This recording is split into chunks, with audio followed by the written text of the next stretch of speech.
Hey guys, in this video, I'll show you how to delete Vercel project. All right, so let's begin with the video. First, we want to select the project from our overview page. So make sure you're on the overview page tab right here.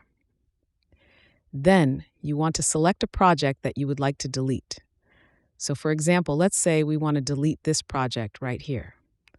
I'm going to go ahead and click on it. This is going to take you to the project page.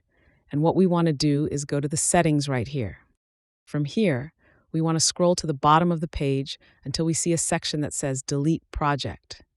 Then we want to click on where it says Delete. Next, it's going to have us type out the project name to confirm that we want to delete it. So once you type out the full project name, you're going to also need to type in Delete My Project, like so. Then you want to click on where it says Delete. Now, we can see that the project is no longer in our Vercel overview, meaning we have removed the project from our Vercel account. So if you wanted to access the website that it was hosting, you can no longer access it. It has been completely removed not only from our account, but also from all the Vercel servers.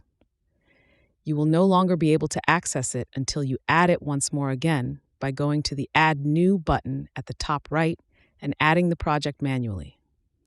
So that's basically how you can delete Vercel project. If you find this helpful, consider subscribing and giving this a big thumbs up. Thanks.